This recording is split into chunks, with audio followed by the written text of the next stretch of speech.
Everyone, আসসালামু আলাইকুম সবাইকে। আশা করছি সবাই ভালো আছেন। কে কোথা থেকে দেখছেন জানাবেন আমাকে কমেন্ট করে। নিয়ে আসলাম পয়লা বৈশাখ উপলক্ষে নতুন একটি রেসিপি, মোরগ পোলাও। চলুন দেখে নেওয়া যাক। পোলাও রান্না করার জন্য এখানে আমি বড় সাইজের একটি মুরগি নিয়েছি। মুরগিটি রেগুলার কাট করার থেকে একটু বড় সাইজ করে নিতে হবে, অনেকটা রোস্টের কাট করে। তো এই মুরগিগুলো আমি খুব ভালোভাবে ধুয়ে ঝরিয়ে রেখেছিলাম। এখন এটাকে আমি টক দই 2 টেবিল চামচ এবং সামান্য একটু লবণ দিয়ে এটাকে মেরিনেট করে রেখে দিব। 2 টেবিল চামচ টক দই এখানে একটু ফেটিয়ে নিয়েছি, সাথে একটু লবণ নিয়েছি, ব্যাস এতটুকুই, আর কিছুই না। এটার সাথে আমি মেরিনেট করে 15 মিনিটের জন্য একপাশে রেখে দিব। এখন পাত্রে একটি প্যান বসিয়ে নিচ্ছি। পাত্রে প্যান বসিয়ে নিয়ে এখানে আমি প্রথমেই যেটা করব, পেঁয়াজ বেরেস্তা। তো সেই পেঁয়াজ বেরেস্তার জন্য এখানে 1 টেবিল চামচ ঘি এবং সাথে 1 টেবিল চামচ সয়াবিন তেল নিয়ে নিচ্ছি। তেলটা গরম হলে এখানে আমি প্রায় হাফ কাপের মতো পেঁয়াজ দিয়ে এটাকে বেরেস্তা করে নিয়ে উঠিয়ে রাখবো। বেরেস্তাটা অবশ্যই এখানে দিবেন, কারণ বেরেস্তা ছাড়া আসলে এই জাতীয় রান্না খেতে ভালো লাগে না। আর বেরেস্তার তেলে যখন আমি রান্নাটা করব তখন এই রান্নাটা একদম শাহি ফ্লেভার চলে আসে। অনেকে বেরেস্তা আলাদাভাবে করেন, সেটা করবেন না। বেরেস্তার তেলটা পুরো রান্নায় ইউজ করবেন, দেখবেন রান্নার সুঘ্রাণ ছড়াবে। তো বেরেস্তাগুলো আমার উঠে নেওয়া হয়ে গেল।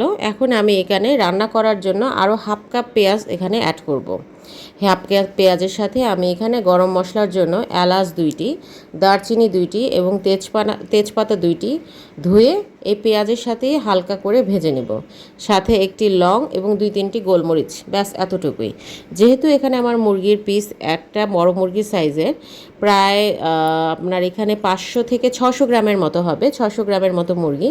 তো সেক্ষেত্রে আমার মশলার পরিমাণটা এতটুকুই থাকবে।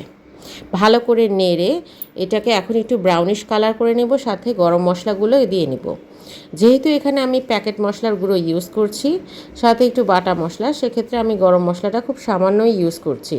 যেহেতু আমি পোলাওতে কোনো গরম মশলা ব্যবহার করছি না, যা ব্যবহার করার আমি মুরগি রান্না করার সময়ই করব।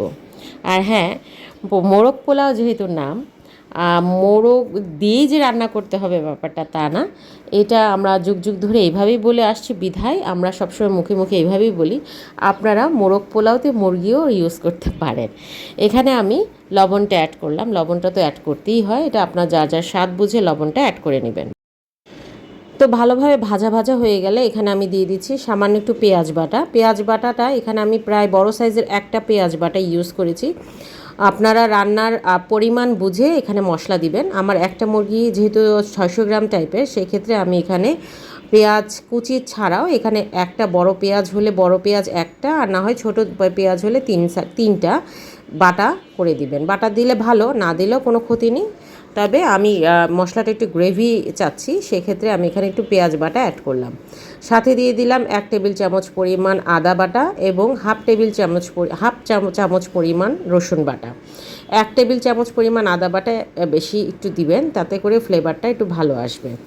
দিয়ে এখন আমি প্রত্যেকটা মশলা দিব এবং বারে বারে একটু কষিয়ে নিচ্ছি।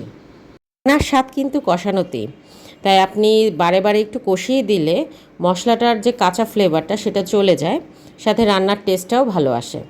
তো এখানে আমি নিয়ে নিচ্ছি রাঁধুনি রোস্ট মোরগ পোলাও, যে মশলাটা রাঁধুনির মোরগ পোলাও, সেই মোরগ পোলাওয়ের মশলাটাই আমি এখানে দিয়েছি। মোরগ পোলাওয়ের মশলা না থাকলে আপনারা বাজারে যে কোরমা বা রোস্ট মশলা পাওয়া যায়, আমার মতে কোরমাটা দিলেই ভালো। কোরমাটার যে মশলা সেটা কিছুটা মোরগ পোলাও টাইপের ফ্লেভার আসে। তো আমি সেই মশলার থেকে প্রায় 1 টেবিল চামচ মশলা এখানে অ্যাড করলাম, করে সামান্য পানি দিয়ে আমি কষিয়ে নিলাম। এখানে আমি দিয়ে নিলাম কিশমিশ বাটা, সাথে দিয়ে দিলাম কাঠবাদাম বাটা। কাঠবাদাম না থাকলে বাদাম বাটাও দিতে পারেন, যে কোনো বাদাম বাটা দিলে এখানে ভালো হয়। বাদাম বাটা দেওয়াটা চেষ্টা করবেন। আর তার সাথে তো একটু অল্প অল্প করে পানি দিয়ে আমি বারে বারে কষিয়ে নিচ্ছি। এই রান্নাটা খুব বেশি ঝাল হবেই না, এই কারণে একটু মিষ্টি মিষ্টি থাকবে, এই কারণে আমি কিশমিশ বাটাটা দিলাম। আপনারা চাইলে সামান্য চিনি অ্যাড করতে পারেন। আর কালারের জন্য এখানে আমি সামান্য 1 চা চামচ পরিমাণ একটু মরিচের গুঁড়া অ্যাড করে নিচ্ছি। মরিচের গুঁড়াটা অ্যাড করছি, এটা অপশনাল। আপনারা চাইলে কাশ্মীরি যে লাল মরিচ বাজারে কিনতে পাওয়া যায়, সেটা সামান্য হাফ চা চামচ পরিমাণ এখানে অ্যাড করলেও সমস্যা নেই। তবে আমার মরিচের গুঁড়ার ঝাল কম বিধায় আমি এখানে 1 চা চামচ পরিমাণ মরিচের গুঁড়া ইউজ করলাম। মরিচের গুঁড়া দিলে একটু কালার একটু পরিবর্তন আসে। সাথে দিয়ে নিলাম একটু জিরা গুঁড়া 1 চা চামচ। আপনারা চাইলে এখানে টমেটো সস অ্যাড করতে পারেন এই পর্যায়ে। আমি এখানে টমেটো সস দিচ্ছি না, কারণ আমি যেহেতু মরিচের গুঁড়া ব্যবহার করছি, টক দই ব্যবহার করেছি, আমার টমেটো সস এখানে দেওয়ার প্রয়োজন মনে করছি না। তবে আপনারা চাইলে এখানে দিতে পারেন। বাদাম বাটার পরিমাণটা এখানে 1 টেবিল চামচ পরিমাণ এবং কিশমিশ বাটার পরিমাণটা এখানে 1 টেবিল চামচ পরিমাণটা বলে দিলাম। আপনারা আপনাদের পরিমাণ এবং রান্নার উপকরণ বুঝে মশলা ব্যবহার করবেন।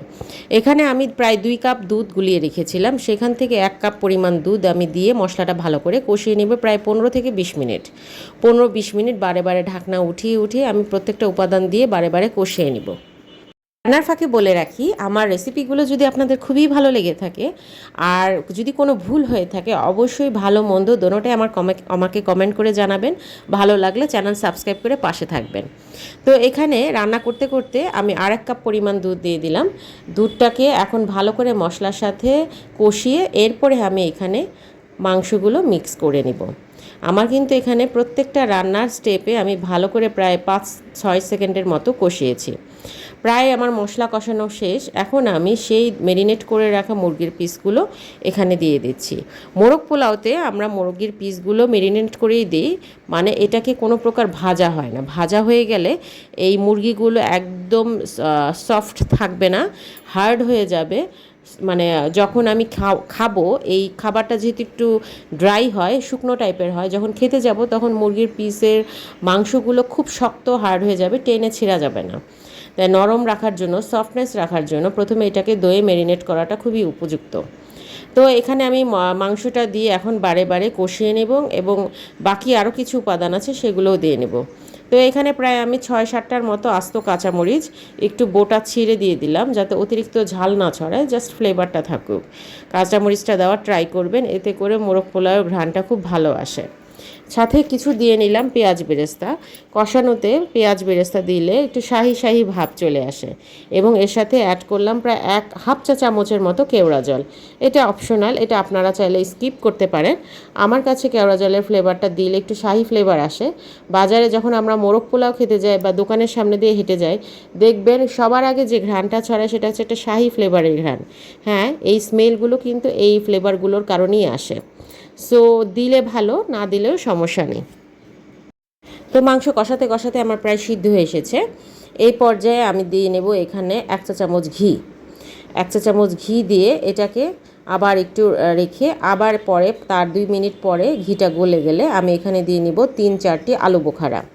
আলু বোখারাটা দেওয়ার চেষ্টা করবেন। শাহি রান্না আলু বোখারা খুব সুন্দর একটা টক ঝাল মিষ্টি ফ্লেভার ছড়ায়। আলু বোখারা অনেকে শেষে দেন, শেষে দিবেন না। শেষে দিলে আপনার আলু বোখারাটা নরম হয়ে যায় না, শক্ত শক্ত থেকে যায়। তাই মাংস রান্না বা বিরিয়ানি রান্না করার সময় দেওয়াটাই উপযুক্ত। হয়ে গেছে আমার মাংস সেদ্ধ এবং ঝোলটা প্রায় গ্রেভি চলে এসেছে।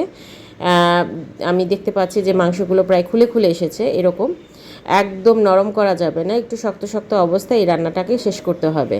তো আমি আরেকটু সামান্য পানি দিয়ে অ্যাড করলাম এখানে, খুবই কম, প্রায় 2 চা চামচের মতো পানি দিয়ে জাস্ট একটু গ্রেভিনেসটা যেন ঠিক না হয়, একটু গ্রেভি থাকে, ঘন থাকে, সেটার জন্যই। তো এটাকে আমি প্রায় 2 মিনিট হওয়ার পরে আমার প্রায় শেষ রান্নার এই পর্যায়ে আমি দিয়ে নিব হচ্ছে গোলাপ জল। এটা অপশনাল। গোলাপ জল, কেওড়া জল এটা অপশনাল। এটা আপনারা ফ্লেভারের জন্য দিতেও পারেন, নাও দিতে পারেন, সমস্যা নেই। এখানে গোলাপ জলের পরিমাণটা 1/2 চা চামচেরও কম, খুবই সামান্য, জাস্ট একটু ফ্লেভারের জন্য। আর আমি পেঁয়াজ বেরেস্তা 1/2 কাপের থেকে এখানে রান্নার সময় 1 টেবিল চামচ পরিমাণ ইউজ করেছি। আর এখন 1 টেবিল চামচ পরিমাণ দিয়ে সামান্য একটু চিনি দিয়ে একদম লো হিটে এটাকে দমে রাখবো কালার আসার জন্য। কালার এসে গেলে এটাকে সরিয়ে আমি পোলাও রান্নার জন্য পাত্র বসিয়ে দেব। দেখুন আমার কালার একদম চলে আসছে, হয়ে গিয়েছে আমার পোলাওয়ের মোরগ রান্না বা মুরগি রান্না। পুরো রান্নাটা হতে আমার প্রায় 40 থেকে 50 মিনিটের মতো টাইম লেগেছে, এটা আপনার সিদ্ধ বুঝে। তো হয়ে গেল। তো আমি আরেকটি পাত্র এখন বসিয়ে নিচ্ছি পোলাও রান্না করার জন্য। পোলাও রান্না করার জন্য এখানে আমি 1 টেবিল চামচ পরিমাণ সয়াবিন তেল নিয়ে নিলাম।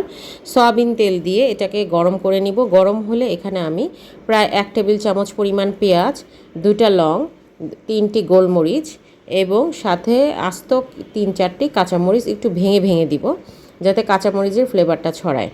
এখানে পেঁয়াজের পরিমাণটা 2 টেবিল চামচ পরিমাণ হবে। পেঁয়াজটা না দিলেও সমস্যা নেই, আপনারা যদি এখানে ডাইরেক্ট ঝোল দিয়ে পোলাওয়ের চালটা কষাতে চান কষাতে পারেন। তবে আমি পেঁয়াজটা একটু বেরেস্তা করে পোলাওয়ের সাথে মিশাতে যাচ্ছি, যাতে আমার বেরেস্তার ফ্লেভারটা পোলাওতে যায়। উপরে যখন আমি বেরেস্তা দিব সেটা আরও দ্বিগুণ হারে স্বাদ বৃদ্ধি পাবে। বেরেস্তার কালার হয়ে আসলে এখানে আমি পোলাওয়ের চাল প্রায় 3 কাপের মতো ছিল, এটাকে ধুয়ে আমি পানি ঝরিয়ে রেখেছিলাম।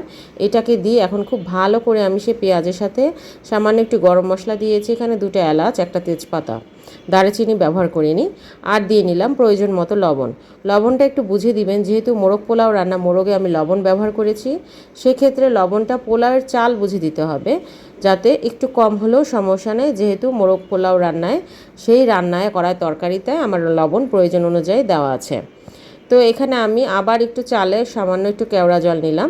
কেওড়া জলটা অপশনাল, পোলার চাল কষানোর সময় আমি একটু কেওড়া জল ব্যবহার করি, আপনারা না চাইলে না দিতে পারেন, কোনো সমস্যা নেই। এই রান্নায় আমি কেওড়া জল ব্যবহার করেছি টোটাল 1 চামচ, হাফ চা চামচ দিয়েছি আমি মোরগে এবং হাফ চা চামচ ব্যবহার করলাম পোলাওতে। এখন পোলাওতে আমি মোরগের থেকে একটু ঝোল তুলে আমি এটাকে আবার কষাবো। পোলাওর যে ফ্লেভার, মোরগের যে ফ্লেভারটা, সেই ফ্লেভারটা যেন চালে ঢুকে যায়, সেক্ষেত্রে কষানোর সময় এখানে একটু ঝোল অ্যাড করে নিতে পারেন। পুরোটা আমি একবারে দিচ্ছি না, কারণ পুরোটা দিলে আমি যখন মাংসের পিসগুলো দিব একদম শুকনো ড্রাই হয়ে যাবে। আমি পিসগুলো দিয়ে ঝোল আবার উপরে দিলে একদম সফট থাকবে, খেতে খুব ভালো লাগবে। একদম শুকনো শুকনো ড্রাই হয়ে গেলে খেতে কিন্তু চাল চাল মনে হয়, ভালো লাগে না। তাই এখান থেকে সামান্য একটু ঝোল নিয়ে আমি পোলাওতে অ্যাড করলাম। দিয়ে দিলাম হচ্ছে 1 কাপের পরিমাণ দুধ, এবং চাল বুঝে, চাল যদি 3 কাপ হয় টোটাল হবে আপনার 6 কাপ পানি। 6 কাপ পানির মধ্যে এখানে আমি 5 কাপ পানি, 1 কাপ দুধ ইউজ করেছি। এটা আপনাদের প্রয়োজন বুঝে। চাল যদি নতুন হয়ে থাকে সেক্ষেত্রে আরও 1 কাপ পানি কম দিবেন, এখানে তখন 4 কাপ পানি, 1 কাপ দুধ হবে। তো আমি প্রায় মাঝে মাঝে থেকে আমি চালটা আলতো আলতো করে নাড়া দিচ্ছি সিদ্ধ হওয়ার জন্য। এই পর্যায়ে চুলার আঁচ মিডিয়াম টু হাই আছে। আরও একটু ঝোল আমি উপরে দিয়ে এটা যখন প্রায় সিদ্ধ হয়ে এসেছে, এটাকে ঘুরিয়ে ঘুরিয়ে খুব আলতোভাবে আমি চালগুলো নেড়ে দিচ্ছি, যাতে চালগুলো ভেঙে না যায়। ভেঙে গেলে খেতে খুব ভালো আসবে না। এবং এই পর্যায়ে আমি দেখে নিব এটা কি সিদ্ধ হয়েছে কিনা। যখন প্রায় 80% সিদ্ধ হয়ে আসবে, তখন আমি মাংসের পিসগুলো দিয়ে এটাকে দমে দিব। কারণ পুরো সিদ্ধ হয়ে যখন আমি মাংসের পিস দিব, তখন পোলাওটা একদম নরম হয়ে যাবে, এবং মাংসের পিস যখন দিয়ে রান্না প্রসেসিংয়ে যাব ফাইনাল লুকে, তখন কিন্তু একদম নরম হয়ে একদম জাউ হয়ে যাবে। তো জাউ অ্যাভয়েড করার জন্য অবশ্যই এটাকে প্রায় 70 থেকে 80% সিদ্ধ করতে হবে। যারা নতুন রাঁধুনি তারাই দেখবেন চালের ভিতরে একটু সাদা শাঁসালো ভাব আছে কিনা। যদি শাঁসালো ভাবটা থাকে, সেই পর্যায়ে গিয়ে আপনারা ঝোল সহ সে মোরগের পিসগুলো দিয়ে দিবেন, দিয়ে দমে রেখে দিবেন এটাকে প্রায় 5 থেকে 6 মিনিট। একদম চুলার তাওয়ায় বসিয়ে এটাকে দমে দিবেন।